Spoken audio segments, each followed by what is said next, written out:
Bu bədbəxt də olur, deyəsən, deyirdi, gedirəm o Ukraynanı denatifikasiya eləməyə, demilitarizasiya eləməyə. Deyəsən, Ukrayna öz raketləri ilə, indi yaxşı, tomagavkalarla da bir hoqqa başladı ki, bugün deyir, verirəm, Putinə deyir, fikirləş, tomagavkanın verilməyi səndən asılıdır.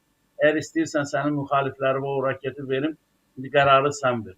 Sonra deməli Zelenskiyə deyir ki, yox, nə danışsın, mən sənə nə tomagavk, məni zibilə salma, mən orada o kişiyə söz vermişəm, mən tomagavk verə bilmərəm. Bir xoruz yox idi, sabah açılmırdı. Ukraynanın bu günləri özünün flamingosu, sonra digər o Burevestnikdən də daha çox Burevestnik effekti tozanağı yaradacaq raketləri var.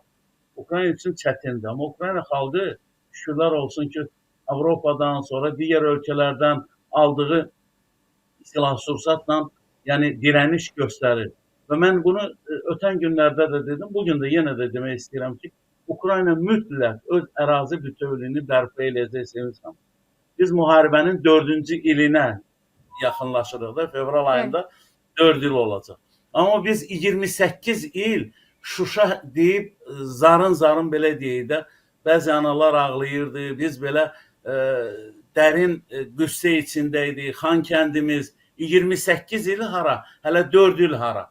Bu xalqı əliyalın qoymuşlar, yəni Ukrayna xalqını əliyalın qoymuşlar. Həmin o, deməli, Amerika rəhbərliyi, həmin o bəzi ağıllılar Ukraynanı Budapeşt memorandumuna əsasən, Ukraynada olan o deməli, raketləri aldılar, əliyalın qoydular, sonra da qarantiyya vermişlər. Bunlar kişi sözü vermişdilər ki, yox, biz Ukraynaya heç bir vaxt yəni, dil uzatmayacaq, əl uzatmayacaq, amma onun kişiliyi nədən ibarət oldu, bütün dünya gördü.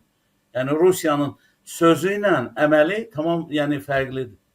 Ona görə də bu günləri Ukrayna xalqı hələ qarşıdakı günlərdir. Biz bunu oktyabr ayında deyirdik, artıq noyabr ayındadır.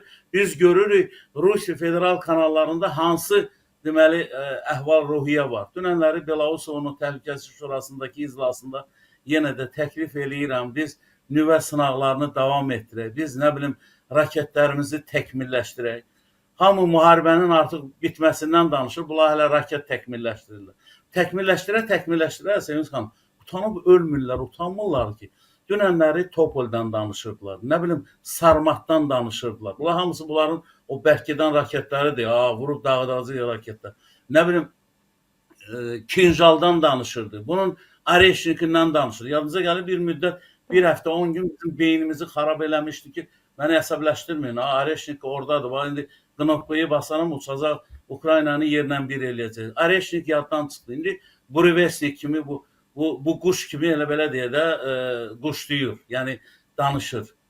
Nə qədər sən yalan danışacaqsan, bəsdir də, yalan, nəfəsin də yalanla gedib gəlir. Sənin gücün olsaydı, sən Ukraynanı çoxdan ram eləmişdin. Axı bu Kiyevi 3 günə, bir həftəyə tutacaq idi.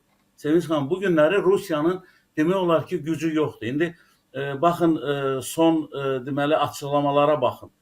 Çinə artıq xəbərdarlıq edilir. Çin yavaş-yavaş Rusiyadan neft alışını da azaldıb. Hindistan artıq ağıllanıb. Hindistan yəni o mənada ağıllanıb ki, Rusiyanın yəni neftindən imtina edilir. Çünki problemlər var. Baxın, iş hansı yerə çatıb.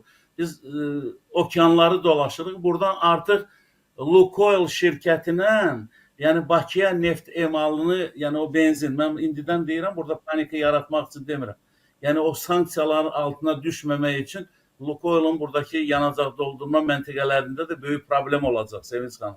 Ona görə ki, artıq da gəmi ilə, yəni o sanksiyalar altındadır deyə, yəni gəmilərin Mahaçqaladan, Dərbənddən, oradan Azərbaycana neft daşıması məsələsi də problemə çevriləcək. Bunu mən belə panika yaratmaq üçün demirəm. Artıq yəni bu sanksiyaların təsiridir.